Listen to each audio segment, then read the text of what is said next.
Hello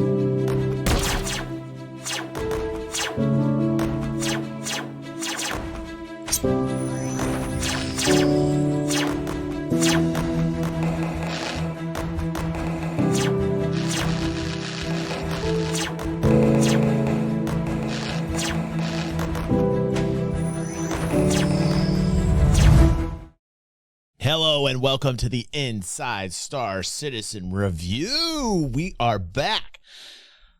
And I should have showed up last night, and I apologize that I didn't, but I was at my girlfriend's house and she needed me. And when your girlfriend needs you, yes, that does actually take priority over everything else in your life. Help me. Welcome to the Inside Star Citizen Review. If you're watching on YouTube, you definitely want to smash that like button and get us started the right way with the algorithm on our good side, not on our bad side, which would be, I believe this side's the good side, and this side is also the good side. There is no bad side here. What we did, Oz, one of our members here, decided to calculate the length of all of the Inside Star Citizens that have been put on the channel since the beginning of this year. And he went to every single released video of Inside Star Citizen and got the time stamp on all of them and then averaged it out, because I was talking about on our break in the Discord, I wonder what the average length of an Inside Star Citizen show is. Well, now we know. Now we know. Look at this. We have a chart. Wow. We also have a chart. By the way, I would like to thank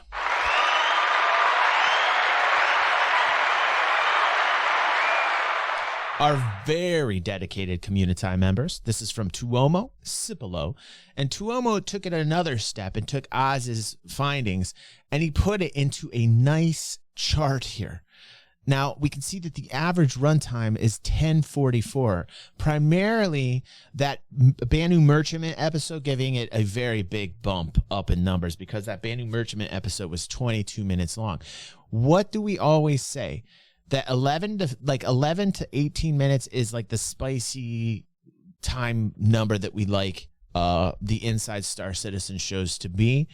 And we like them filled with juicy, wonderful content. Now, coming back from the hiatus, will we have more short episodes that I've been railing against this entire year? Because I have, and I know they moved to Manchester. I know all about it, but I talk about subscribers and the amount of money that they're putting up because this show is paid for by subscribers. So I want to make sure that the shows are high level quality, the bar set high, and the times are a little bit more elevated than what we've been getting for the entirety of 2022. Let's look at the time. Let's see what the new time is on the newest episode of Inside Star Citizen. 11 minutes and 1 second. They just hit it. They just hit. See, this is why I know they listen to the show. I always say it's 11 to 18 minutes. If they hit within 11 to 18 minutes, I'm usually okay. And almost as if it was a smoke signal, if you will, as if the fires of Gondor were lit across the plains of Rohan. So, I missed Lord of the Rings, but I'm looking forward to that prequel, actually. I don't know if it's going to be good. I hope they don't ruin it. But anyhow, I'm getting off topic. 11 minutes and 1 second, clocking in at our lower bar area of 11 minutes. They passed it by 1 second. Let's see if this is going to be a good episode. I can't wait.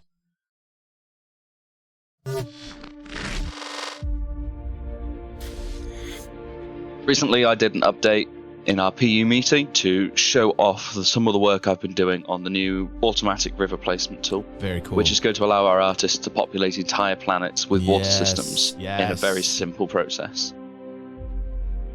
And Jared saw it and asked me if I could present it again for an Inside Star Citizen episode. Okay. So here we are. It's time to look at automatic river placement. More rivers. The first big improvement I've made to the river placement tool is an overhaul of the UI. I've split up all of the stuff it can do into separate tabs. So we have the manual river placement here, the automatic river placement, a view of all of the rivers currently on the planet. We'll visit this again later. View, which is how we can enable or disable various debug view modes, and debug tools, which is just a collection of various other things that I sometimes use to make sure that my tools are working properly. If we go over to create river, the next biggest improvement I've done is river prediction. Can we please name a river here at DG360? We have been supporting this project since 2015. There's been some ups, there's been some downs, but I have been along for this ride forever. Can we please name one river? That's all DG360 wants to know. And then we will put it to our community members what we want the name of this river to be. And I don't care if it's silly or not. I want this river to be a river in the verse, somewhere in the verse. I don't care if it's in the future. I don't care if it's right now or in the future planning. I want a river that we get to name.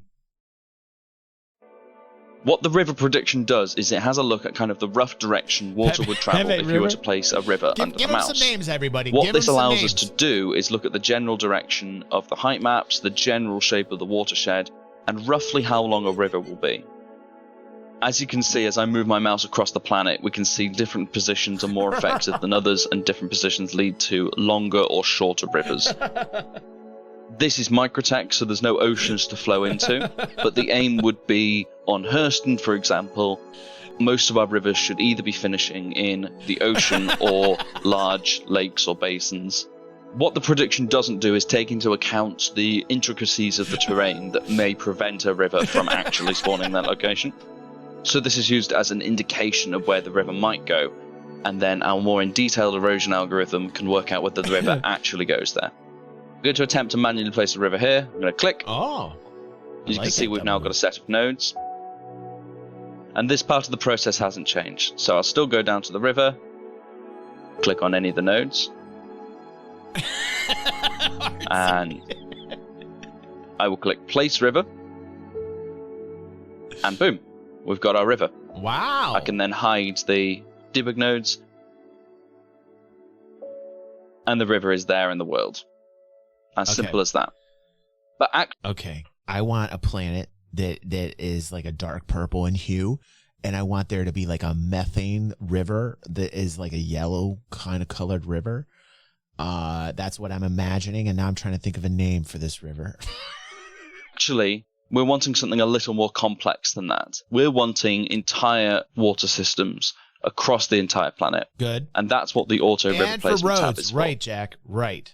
The automatic river placement is split up into 4 steps. This is so cool. The first step is the gather.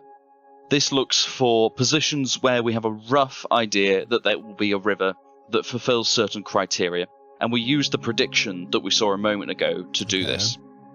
We can change various settings, such as the target river quantity, the min macro steps, which is the number of those large steps we saw a moment ago for the river to be considered, and the number of attempts of positions it will do while trying to find these.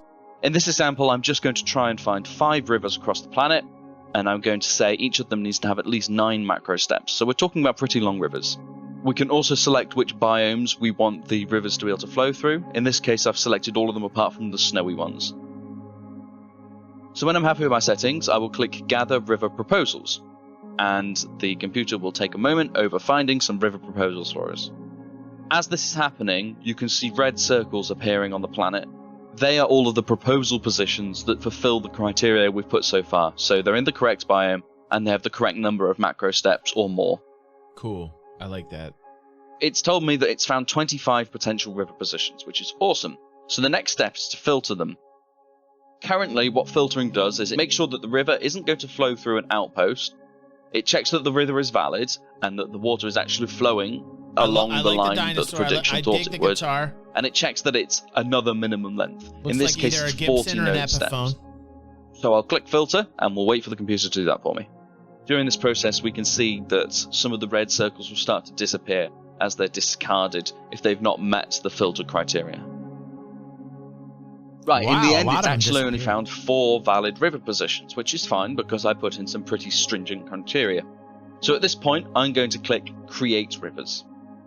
This is going to actually place the rivers into the world, and we know that they're already going to match a certain length and other criteria that we've put in. Now that we've got 4 new created rivers, the next step would be to commit all of them. But actually, I'm going to hesitate slightly. I'm going to go across to the Rivers tab, and I'm going to filter to rivers that are uncommitted. So this is showing me all 4 rivers that have not been committed yet, which means that they are on the planet and they are present, but they haven't been saved to data. And I'm going to go to each of them and commit them manually. So first, let's sort by length. So we'll start off with our shortest river. So as we can see, this river flows... I mean, the tool here to create the rivers is very awesome. It's nice to see that it's this easy. It's nice to see that they have a system where it can be automated, where the rivers can be placed. It makes it very easy for the developers. That's nice. So the tool itself looks very sufficient for game design and what they intend to do with the geography. That's awesome. Now, here's another step. Here's something else in the development that I personally think the focus should be on as well. We all know what I think about the physics right now. Like, definitely look at water physics as well. Like, the water physics is going to be really important. Right now, it's very unrealistic, right? I think they can upgrade the way that the water's looking. I think they need to look at the way that the physics is going to react. The water going to react with different objects, with players, with objects, with different assets.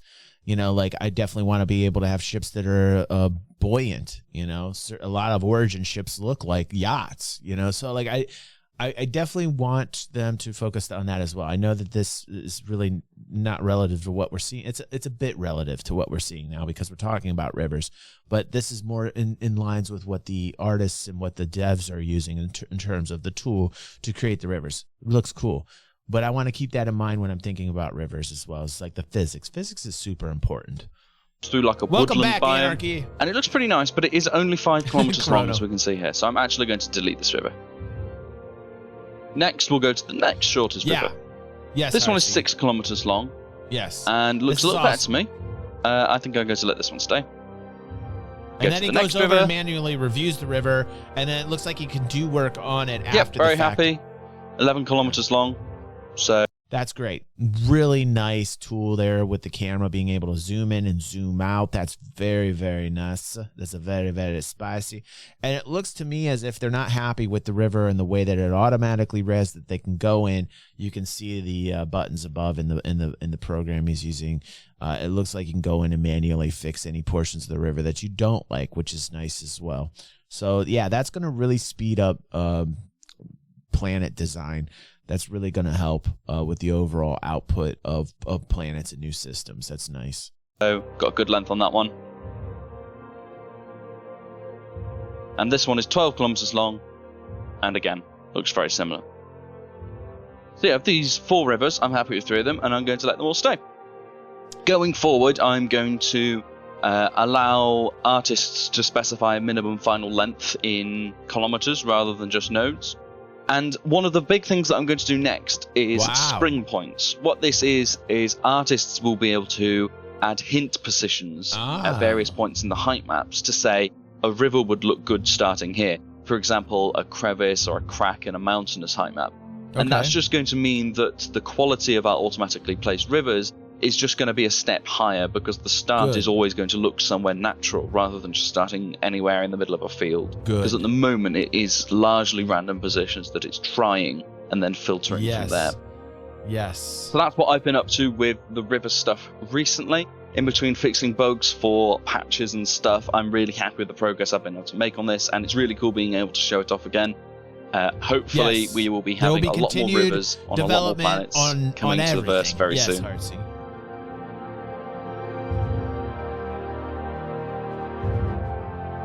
I get lost.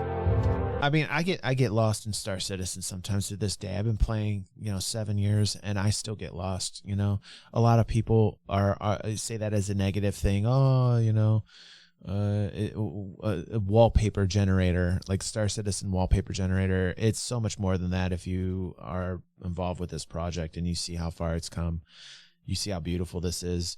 And there are certain times where I'm flying around or driving or walking, and I just stop and I'm just like, holy shit, I'm appreciative of it. I appreciate the amount of work that goes into these. There's some people that are saying, oh, these need to be bigger. These planets aren't to scale. These moons aren't to scale, blah, blah, blah. Dude, if these planets were, you'd be walking around on these things for way too long. Like it would just be too much space, like I think there's a valid argument. The opposite position to that argument is like, do we need them this huge? You know, like we don't always need the planets to massive amounts of scale. You know, like think about it.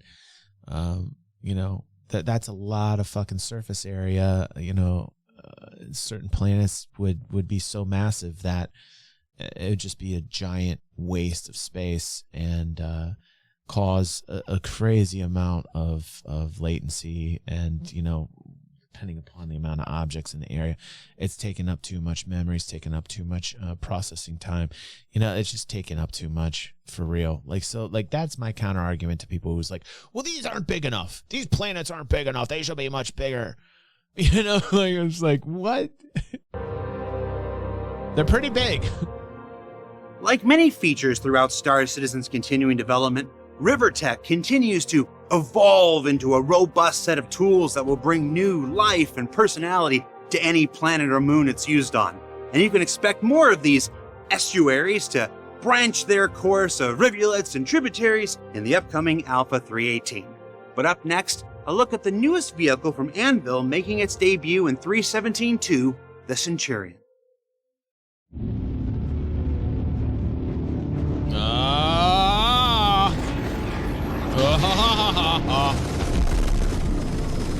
Why's it gotta be a Cuddy Black?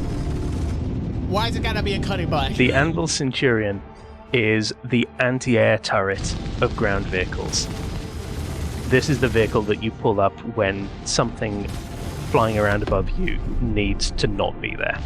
And in 317.2, it's going straight to drivable. The surface to air game is like one of my favorites, man. Anything combat oriented between surface and air is really fun. Like really fun. The initial strike when you're trying to land and you got a group of people on transporters and you've got a squad that knows what they're doing.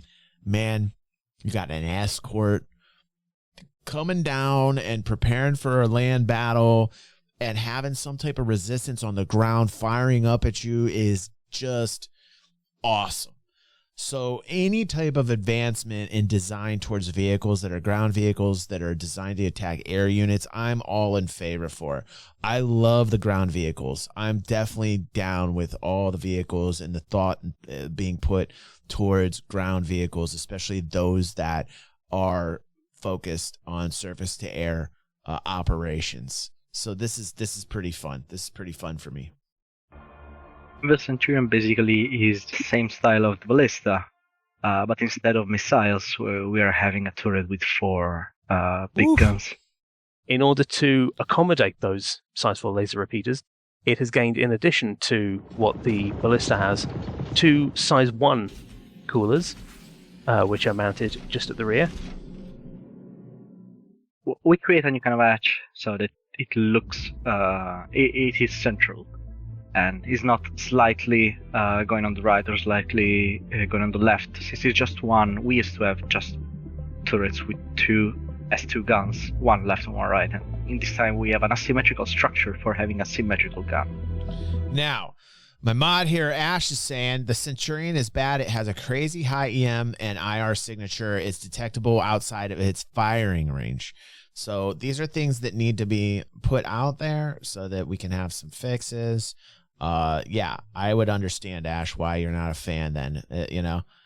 He says it could have been so good, but SIG screwed it up. Oh, God, did they? Oh, I haven't had a chance yet. In the interior, we also try to implement That's a nice something rear. that was not done in the Ballista, like the camera. Now the camera will show part of the guns, so that you have a better sensation of where you're actually aiming without even needing to have the center of the screen with an icon that show you where bullets are going.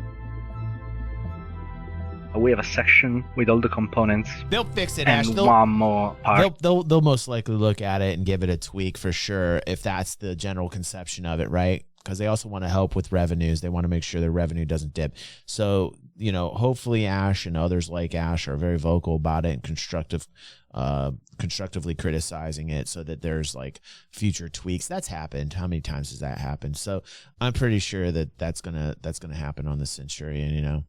Oh, wow. 2,500.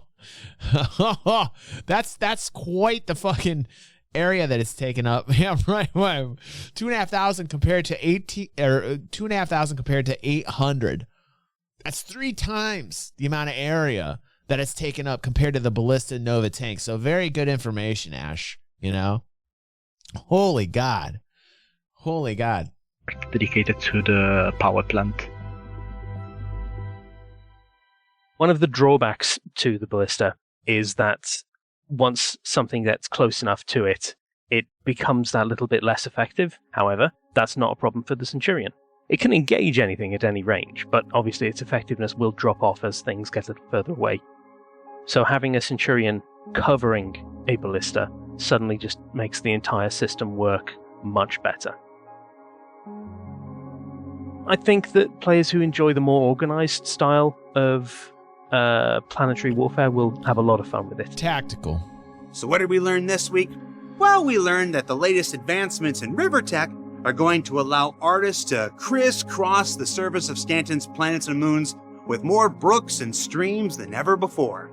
That I've used almost every word in the thesaurus for river in these hosting bits, except runnel. And that the Centurion is the newest vehicle using Anvil's famous Atlas platform and makes a devastating 1-2 punch with the ballista that we all know and love. And as for where we are right now, it may not look like much just yet, but give it another quarter and you're gonna see some serious shit. For Inside Star Citizen, I'm Jared Huckabee. We'll see you all next week. Hey, I know what he's referring to. Listen, guys, we were a day late and $1 short, actually. No, that's only because of inflation. But we were a day late on this. I apologize to those that were waiting for this to be released yesterday. This is obviously going to be released on a Friday. I had to go to my girlfriend's, and how dare her? How dare her taking me away from you? I will shame her, and she will then yell at me, and I will feel like the most useless man on the entire planet, and I will cry. But that's just for her and I to know that dynamic in the relationship. All right.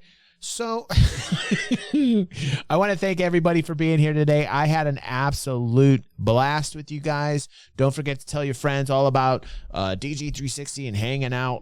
Let's continue to grow. We're doing great, guys. Thanks for all the help. Grizz, we're going to be shipping that money over to you, man. Over $400 easy mode. We just supported the hell out of our friend St. Grizz. I'd like to thank everybody who's donated and helped out the month of July to help our friend St. Chris. Guys, I wish I had more time. I'm going to dedicate myself to very long streams next week. Thursdays are back on the platter, so we will have Thursday nights back with the Inside Star Citizen Review and after parties, and Friday mornings. So we are back on the schedule starting next week. We are serious business mode, and we're going to have lots of fun chilling out. Thanks for joining me this morning for our special edition of DG in the Morning and Inside Star Citizen Review. You guys are awesome. Thanks, everybody, for joining me today. It's great to see new faces here. It's great to see old faces here. It's great to see faces. It's a very important part of the body, and I think we need to respect that. All right, Pepe, let's sign off, buddy.